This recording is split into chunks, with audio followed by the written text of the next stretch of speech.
Hello guys, and welcome to Dwarf Fortress. This is your estimate gamer. Today we're going to be doing a playthrough in a new world I have generated. I'm really excited about the world I made, and I'm going to take a few minutes to go through it and kind of show you what we're going to see, and then we'll look at the actual game. If you have any questions, or if you want a dwarf named after you, or whatever, put it in the comments. Sorry, give me...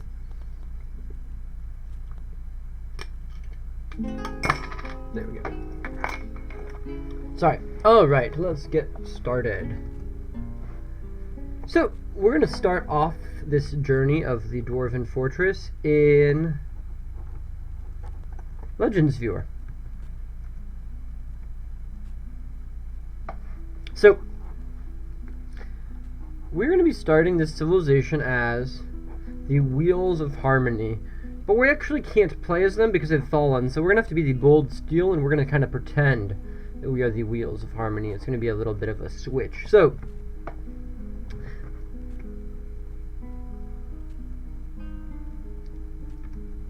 I'm going to wait a few more minutes, actually, and see if we get anyone else to play. I think that's better.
Hello, welcome everyone.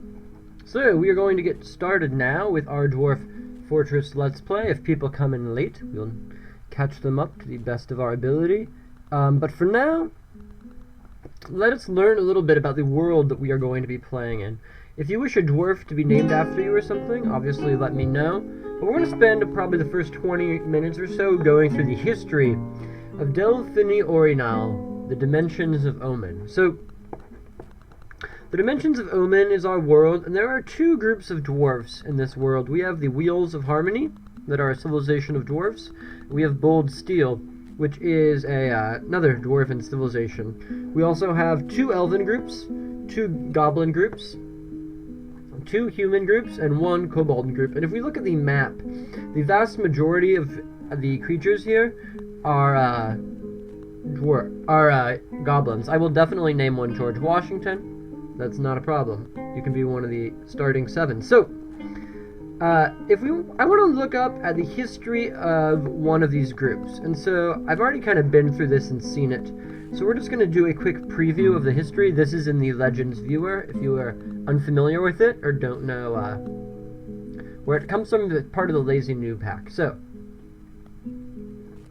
it's just a really easy way to look through the histories of the world. So in the year 1, the Wheels of Harmony started a new fortress in the far northeastern region of the world. The fortress was called Studkeys, and it was located just nearby to a kobold cave that had about 100 kobolds in it. And to the south, the elves started a small set of forest retreats known as the Dreamy Shark. That was the name of the elven group. So in the next 10, 20, 30, 40, 50-ish years, the dwarves slowly expanded across the mountain range, and the elves slowly moved east across the peninsula. But in the year 50, something changed. The dwarfs decided to launch an attack on this area where the Dreamy Shark were based, and they did this because they were worried about the elves getting too close to them and basically encroaching on their space.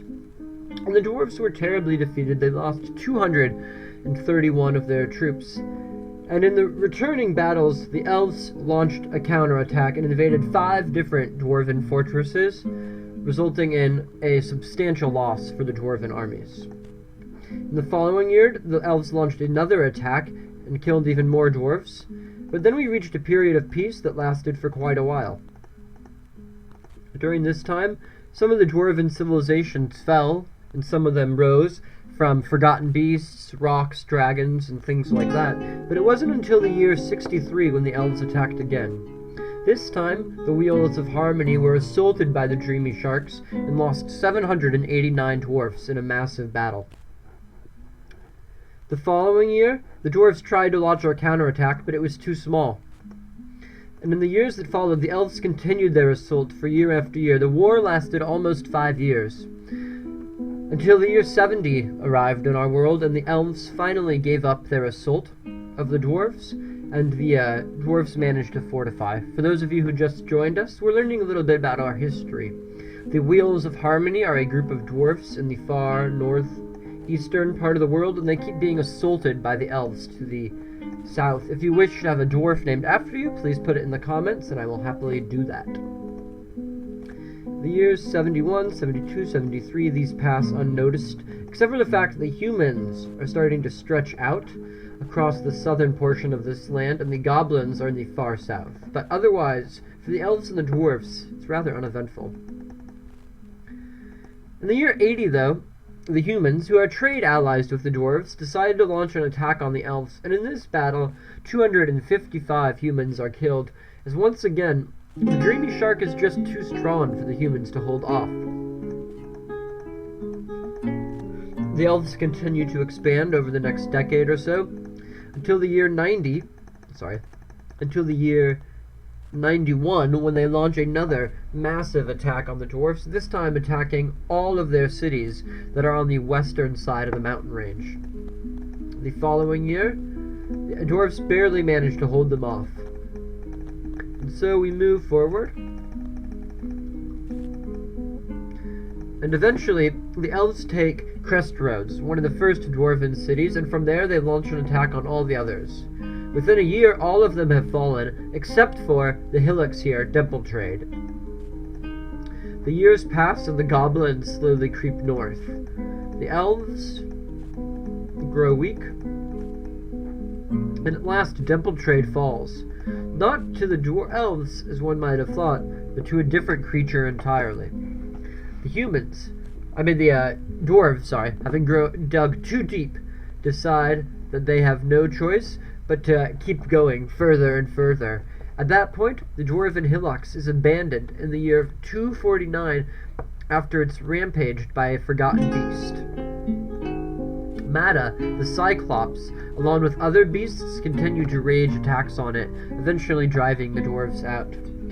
The few that manage to escape have to travel across the world, sneaking through the mountains to their human friends in the south, and then they slowly make their way across the map to the Bold Steel. The Bold Steel is the other dwarven civilization, and after some time there, the dwarfs who used to belong to the Wheels of Harmony decide enough is enough, and they must launch an attack to try to reclaim their land.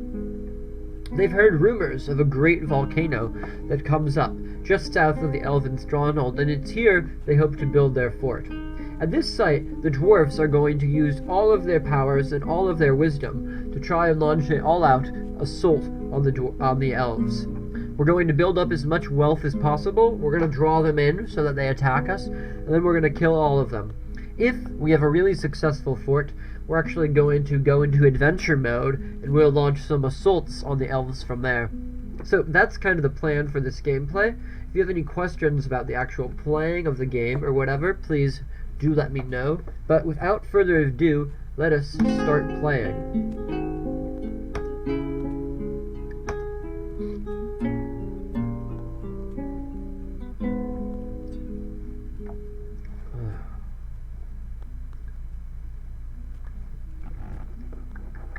generating the world slowly and processing the last couple days. The way I did this time is I set up this world previously. I did some looking at the history and stuff so that that last bit would be quicker, and I picked an embark site so that I could basically come here now and just select it, and we wouldn't have to spend a long time here. So our site has a volcano.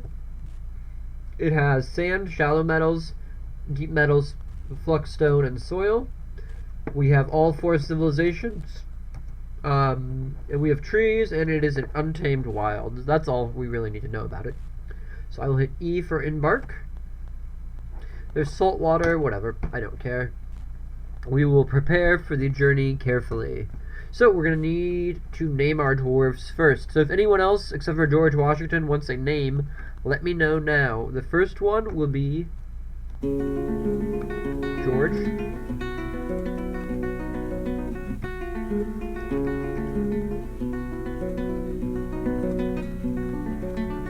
George Washington. The next dwarf will be Argenker. That's how I'm saying it. Argenker. I hope that's right. I'm sure it's wrong. We'll name, since we're doing a presidential theme, we'll have a Teddy Roosevelt. I always worry I spell that wrong. Let's do, I like to name one after my old Dungeons and Dragons character as a child, so we'll throw one in.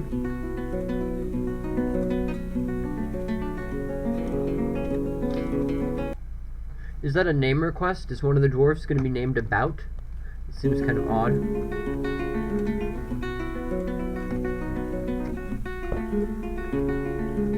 Freddy Krueger? Okay, sure.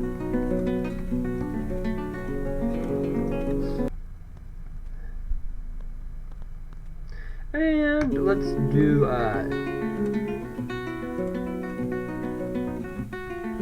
we'll make a Miranda and a,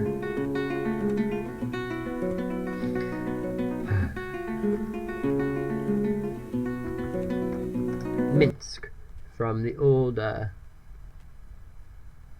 I was saying it about right. Okay, good. Thank you. Okay, so we're gonna have George Washington will be George Washington will be the leader. So we'll make Argenker, you can be a miner, unless you object to that. Teddy Roosevelt can be a miner. Come on, why is it being weird? Goldak will be a woodcutter and a carpenter. And eventually he'll become a furnace operator. That's not, yeah, that's good. Freddy Krueger will be a metal crafter and a metalsmith. Miranda will be an armorer and a weaponsmith, and I should probably give her, yeah, I'll give her a point in building design and a point in masonry. That way we aren't stuck with no mason at the beginning. I'll do the same here. We'll make you also a mechanic. And then you will be a grower and a brewer. And George Washington will be a the leader of the group, so we'll give him points in, I guess we'll give 2 points there, because I sometimes don't get a sometimes we do not get a healer fast enough. Negotiator, praiser, and then where's the leader? That's the one I want. Alright, so we will hit tab now and do the items real quick and get them set up. We have 2 copper picks. Okay, I get rid of all this wood stuff because I can build it. We'll keep the buckets. And 2 of those. I get rid of a lot of the food because I don't like it. I don't grow any of that stuff anyways. Alright, so let's add in 3 female dogs, 1 male dog, 1 female cat.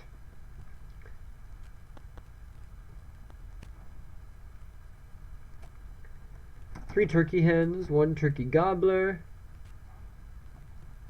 1 llama. I was gonna do sheep. Why was I on the sheep thing? I don't know. I just decided I wanted sheep this time. 1 ewe and 1 ram. And I think that's enough. We still have a few more points. So let us bring a little extra plump helmet spawn. And a little extra pigtail seeds. And that is going to be good. No more time.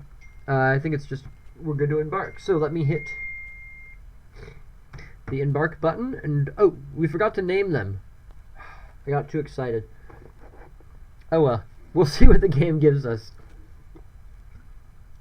Bin Bunin. That's what it's saying up top. You'll see it in a moment. You have arrived. After your journey from the mountain home to the brief wilderness beyond, the harsh trek is finally ended. Your party of 7 is to make an outpost for the glory of all of Myrtlecker. There are no supplies left, but with stout labor comes sustenance, whether by bolt, plow, or hook, provide for your dwarves. You're expecting a supply caravan just before winter entombs you, but it is spring now. Enough time to delve secure lodgings ere the dingo gets hungry. A new chapter of dwarven history begins here in this place. Sling Soothe, strike the earth. Well, it could be worse than Sling Sleuth, so let's get started. So, I've loaded this map up a little bit, when I was testing it out. I loaded it into our mock vision, and so I think I'm actually just going to take a moment to pop open the screenshots I took, so you guys can get an idea of what it actually looks like. I have found that our mock vision does not do well on this computer when I am streaming, but this is a pretty good image of what we're going to see. So we have this basically huge slope that goes up the mountain. There's this candelabra, I think that's what it's called when the terrain does this, where basically it slopes up and makes kind of a crescent shape around this volcano, and then there's a giant peak off to the right, and then it slopes further as well going that way. This is Space Fox, I believe. I'm going to zoom us way in, so that I think that's good. If it's not good, you know, you can obviously let me know. So if we look, as I was saying, there's a peak over this way that's kind of up on its own, and then there's this like area of high terrain that kind of curves down the edge of the map, and then where our dwarves are, basically the edge of the volcano kind of curves around in this really cool way. Like that. It's actually 70... I will kill the music. Thanks for the advice. It should be, let me cut all over here.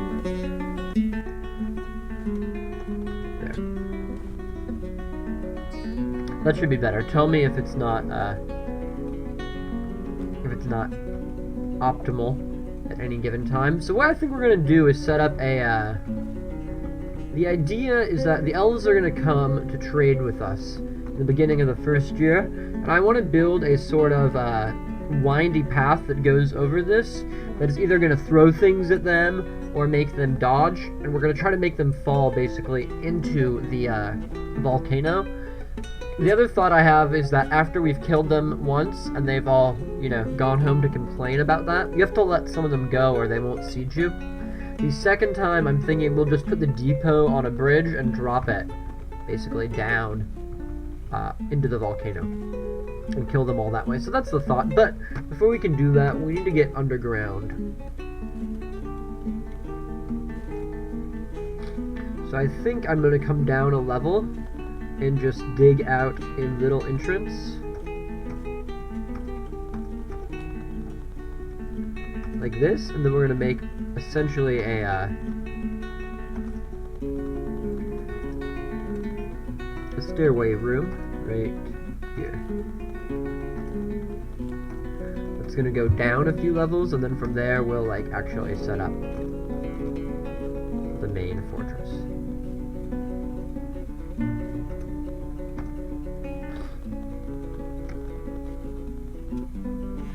Smash, thank you for coming by and watching. Let's get them started. We should also cut down some trees, I think.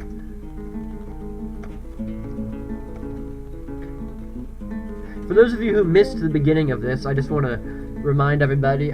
So basically what we're doing is we are pretending that these dwarfs are refugees from a civilization that was killed by the elves, and they've basically come back to reclaim their land from the elven horde. So that's kind of what we're going for.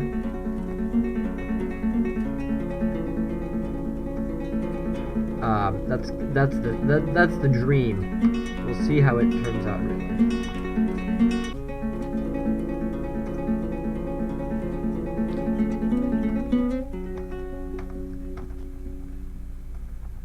So I'm gonna build a giant storage room.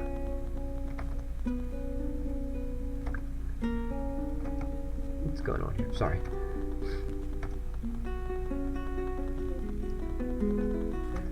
Let's do it this way. The problem with the beginning of these forts is you end up spending so much time just like planning out little things. Alright, there we go. So we'll cut down those trees over there. Let's get a few more. The goal is to basically have all the dwarfs inside fairly soon. I also was wondering if it would be possible for us to cut down all the trees in the fortress, in the like entire map, and basically just get rid of them all. Oh, sorry, man. Thanks.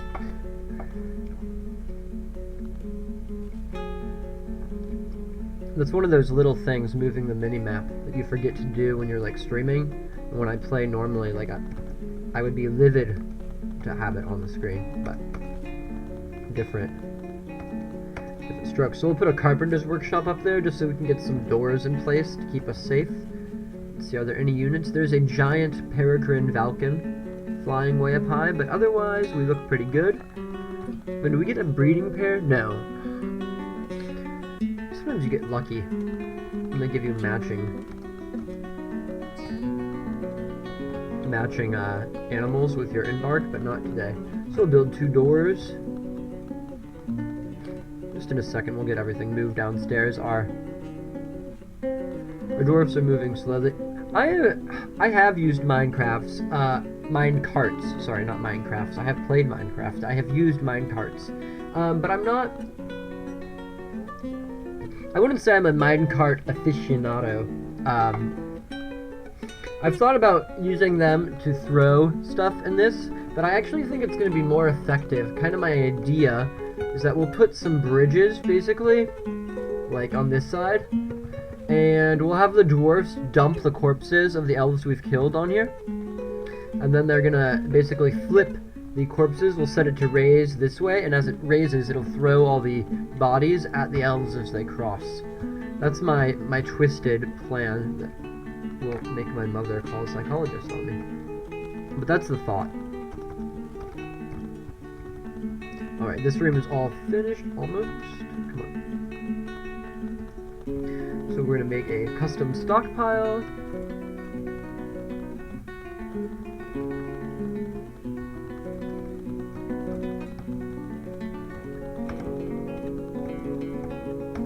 Great, and that should just basically cause everyone to bring all that stuff inside, and we can finally get underground and be safe.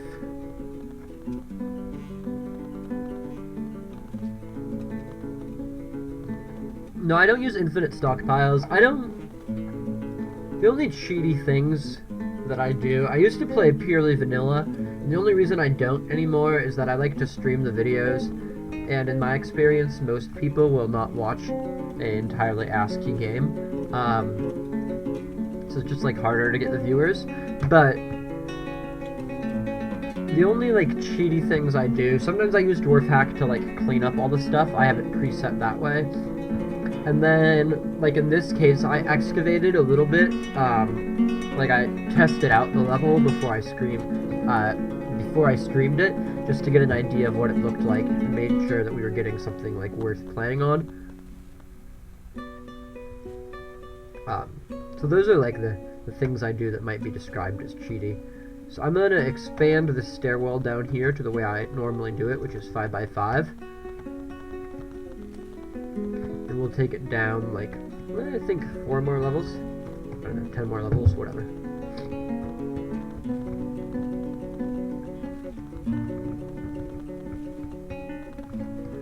they're gonna come across here.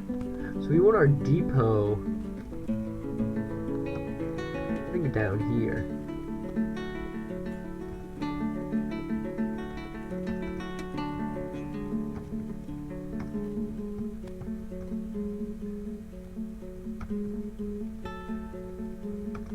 Just doing some planning.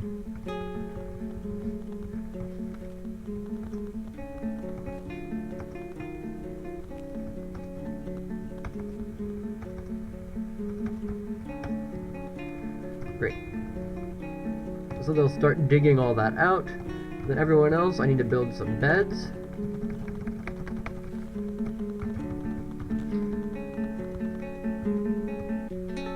Actually, I'll stop them here so that I have the ability to do the farms that I think are going to go up here on this level.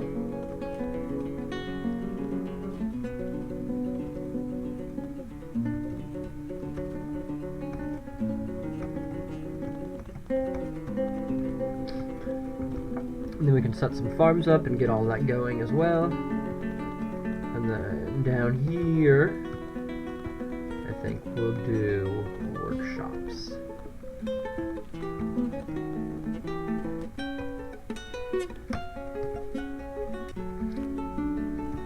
It's kind of bizarre. These walls are mostly sand, so it's not like, I don't know, I've never heard of a fortress that had sand next to a volcano like that. That seems kind of bizarre, but it is what it is. This is hematite, by the way, so we already have iron. I believe we started with it, basically. So let's do...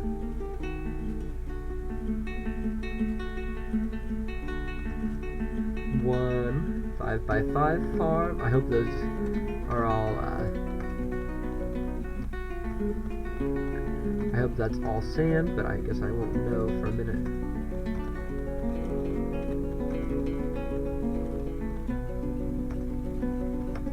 There we go. And we'll do another there. And hopefully those get dug out quick and we can get our farm set up. Brilliant. I always do 5x5 for the farms, but that's mostly just an aesthetic thing. Most of my food comes from turkeys, to be honest with you. I think that's kind of cheaty, actually. The turkeys produce so much food that you can basically keep an entire fortress alive on 5 turkeys. But whatever. So let's do,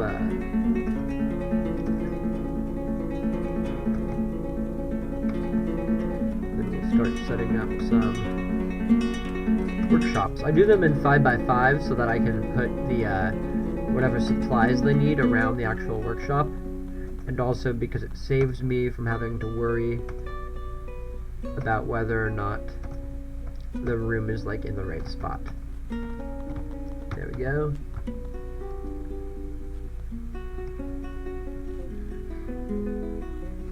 Come on. Uh-oh. Don't crash on me, please, please, please.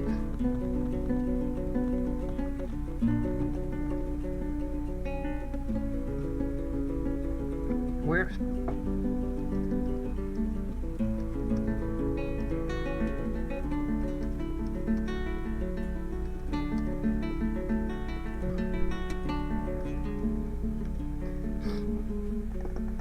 Come on, dwarves.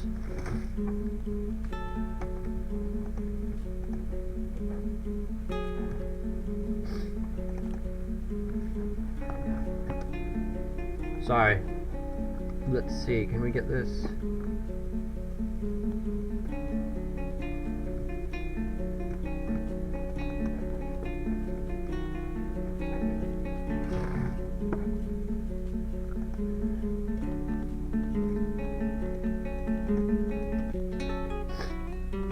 Give it one moment, let's see if we can fix